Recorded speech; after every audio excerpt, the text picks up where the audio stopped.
We talk about bracket luck sometimes on the broadcast as well, and that does play an important part in players going far. And yeah, it's a tough road for Bonus GD facing two of the heaviest hitters in the region. But he did manage to defeat LuiMan. That's why he's down here in the losers bracket. And he's got to face G-Roy's Rashid, which historically not a fun matchup for Dalsim. We did see Mr. Crimson, I believe, overcome it at the Saudi Arabian tournament, but still, it is not going to be an easy task. All right, well, we got a quote from LuiMan. Let's check in and see what he had to say. Says, a very hard match since all the players in top 16 are amazing competitors. Absolutely agree with that. Oh, yeah. I think we've seen that so far. Yeah, right. Everybody has been showing out their brand of Street Fighter. Again, we've always been able to really count on this region for some explosive, entertaining matches. It's been great to see their development over the course of Street Fighter V as a fighting game scene. And LuiMan, one of the premier players, and he's got a lot of respect for his regional mates, right? Everybody has been grinding and really showing that this region is one of the best in the world here. So much so that Mena has been named captain of Team North America for the North American versus Europe event that's going down next week on the Friday of Evo, I believe. So because of that, I mean, you can see how respected they are, not only in their own region, but worldwide. For sure. That's absolutely right. Yeah. You know, when it comes to G-Roy, he's a player that I'm less familiar with. So I actually asked some of my friends out in the Caribbean, like, you know, what do you know about the player? They all had a lot of positive stuff to say, that he's been playing for a long time, that he's been a strong player, just somebody who hasn't really been able to travel. So if you're not from the region, you might not be as familiar with him. So really cool to see this here. And what he said as well in his quote is, we know each other since we have played a lot previously. Okay. So, you know, just there you go. But yeah, right. Another little bit of extra evidence, like there is a lot of familiarity here. These are two players in Santo Domingo as well, in the Dominican Republic. G-Roy says anything can happen. Yeah. That's it really rings true at this higher level, right? Yeah. And that's why we talk about how all these players know each other so well, is because when you've got into top 16 territory of a Capcom Pro Tour tournament, you are a grinder. No matter what region it is, right? You have to grind your ass off to get into this position. And because of that, you're going to end up facing a lot of these other players that have been working as hard as you to get into these spots. So no surprise, a lot of them are familiar with each other. It's always cool, though, to see these players that play either in ranked matches or casuals or offline or whatever, when they get to face each other in tournament environment, right? That's always a little bit of a different story. There's a set limit on the line, right? You only have 2 games to win. It's not like you can just keep getting the one more and whatnot. You got to make sure that you're satisfied with what you bring to the table. So this is going to be a good one for sure. LuiMan and G-Roy, I'm looking forward to it. G-Roy said that he could also play Falk and Dan. You know, I think that you're probably right that the best choice there is Rashid. I think that personally Dan actually does pretty well versus Dalsim. I don't think that he wins, but I think it's like a pretty evenish matchup. Falk, super good character. Yeah. No. Not the choice. No. Not the choice versus Dalsim. Yeah, we saw, I mean, at the Saudi Arabian tournament, we saw very first round was Mr. Crimson versus Four Phils. And Four Phils busted out the Akira. He did not even play the Falk. Don't even do it. He was like, no, but he down 2-0 or whatever it was. He's like, I'm not playing the Falk. Yeah. So I think that character is going to stay on the bench, considering he is facing one of the best Dalsims in the world. Yeah. And what I like about LuiMan's Dalsim is, I think a lot of stuff, but what I really like about it is his kind of classic Dalsim control. You know, there are Dalsims who, all the strong Dalsims have all the, you know, good stuff with the character, but some are more focused on sick V-trigger stuff, and some are more focused on the offense specifically, and some are more focused on just like very patient stuff. LuiMan's control is just excellent. Like when I see him have success, it is largely with him knowing he's at the right spot on screen. He does occasionally, you know, bust in there and play the offense like you have to, of course. But his mid-range control really always stands out. Something that's very interesting to me now that I'm watching the Dalsims a little bit more closely is how different they are defensively. Yeah, for like sure. It's really fascinating, right? Like Crimson has great defensive cycling. Arturo, I think, has these really niche situations, like these choices, like the roundhouse sweep that gets him out of these weird scenarios, right? And LuiMan's that traditional, like, I'm going to prioritize staying at this certain range to make sure that you never kind of get into a spot you're comfortable in. So it's really dope. All of these players have been playing these characters for so long, but screw what I said, because no Dalsim today, at least for now. We got the Rose being represented instead by LuiMan. Look, I think that's a good call. Yeah, we've seen him play Rose plenty of times in the past as well. He's done well with that character. And it is true that Rashid presents a problem for Dalsim. Yeah. So don't put yourself in that situation if you can avoid it, and he can avoid it. He's got a really strong Rose. Yeah, we mentioned the game starts at the character select. You got to give yourself the best opportunity to win. That's why the Falk is staying on the bench because of the Dhalsim threat, right? And that's why he's bringing out the Rose, because Rashid typically does very well in that matchup.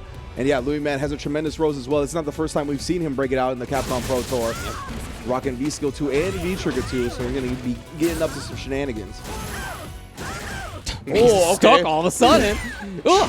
Tripled up on the crouch fears. Okay. Yeah. All right, it was all part of the plan, I guess. Which way am I gonna go? Rashid flying through the sky. Oh my goodness, the Eagle Spike combo, bro. It's still going. I didn't realize he had the V-Skill 2 till then. My goodness, the extendo combos for G-Roy right here. I think back to what he said. We know each other. We've played a lot previously. Anything can happen. Yeah, V-Skill 2 Rashid was not what I was expecting to be on the table here. Even if anything could happen, I still wasn't expecting that. Now LuiMan looks much better, much more in control this round, right? That last one just kind of got away from him, and that's something that can happen in fighting games. For sure. Overwhelmed, snowball effect, heavy. V-Trigger. Oh, it actually catches LuiMan trying to set up shop, and now back into the V-Trigger as well. It's pretty good. Ooh, that Great patience. Okay, yeah, they play each other a lot. For sure, yeah.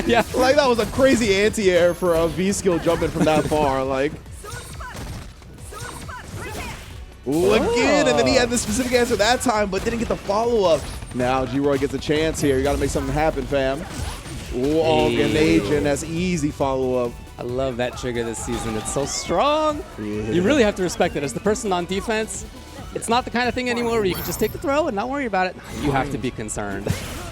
That's so good. I'm glad, because that V-Trigger gives a lot of creative expression as a player, right? So I'm glad that it has been buffed to be usable.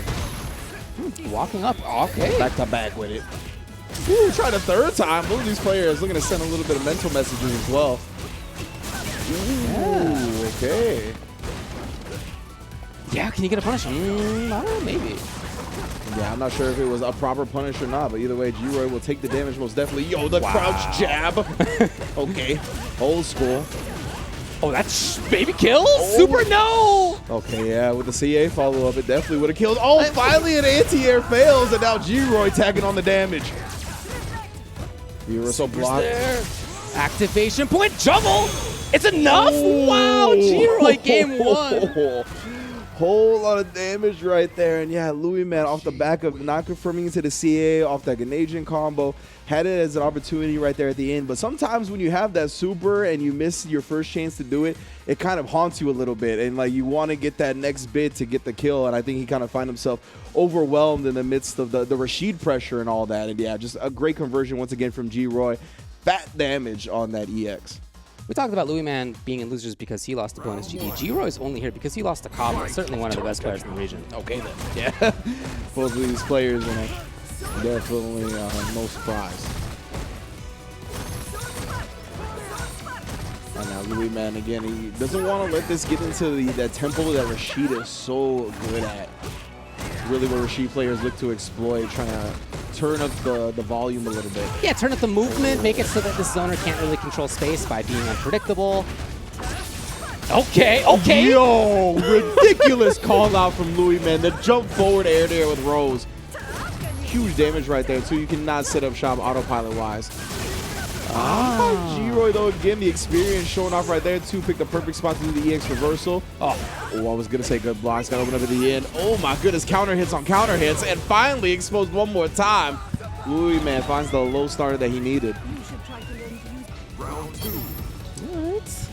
LuiMan, of course, is going to make this a close one. What a start from LuiMan. G-Roy just happened to jump forward. What a price to pay. You see the damage. Oh, man. Just like that. Well, I'm never gambling at 99 seconds again. Right? Why did I do that? Oh, man. Ooh, yo, still covered, though. That was levels to the anti-air, but G-Roy, again, another huge jump.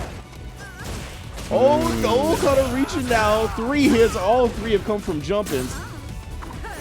Oh, baits out the anti-air that time.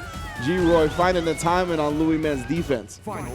He's making this look difficult for Rose for exactly the same reason that it's difficult for Dhalsim. You just don't know where Rashid's going to be, and he's got all this mobility, and all you want to do is anti-air. This is so smart, though. I love this adjustment. Going with the orbs, the satellite orbs, because like that's like a fail-safe. What a call-out as well with the anti-air towel. Hey. front from LuiMan, working his way towards the corner slowly. No? Out of here. Okay, you knew where he was going 2 seconds in advance? That was a ridiculous call out. Nice frame trap as well. You give him the hesitation right there just in case he did bust out with the EX reversal. Oh my goodness, the chop though. Oh, it takes us one. The V trigger, I thought LuiMan thought he was stuck in that damage. I don't know what the hell that Next was. XP for stunning the kill. Oh yes! my goodness, the Is that stun enough, is though? here. He does build to a single bar. Gonna get the EX. Oh, most definitely. G-Roy eliminates LuiMan 2-0. Very close games, but man, did he make the most happen. The V-Skill 2 choice I thought was so smart. Again, what's difficult for characters like Rose, Dalsum, etc. in that matchup is knowing where Rashid's gonna be. Yeah. He's just so fast. He's got all these different tools on the approach. He can vary his jump arc. He can run at you, and all of a sudden there's a big whirlwind coming out. I mean, there's just almost all this stuff.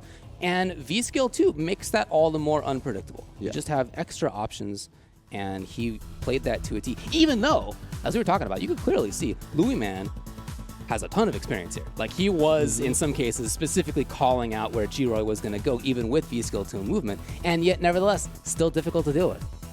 Yeah, right? Like, even when you have experience against the character, even when you have experience against the player, still, when fundamentally your character just has a problem with that type of offense, it's going to be difficult. You could have a lot of right reads, but you're going to have them over and over and over again because the character is just going to nonstop relentlessly apply that pressure. And good stuff to G-Roy.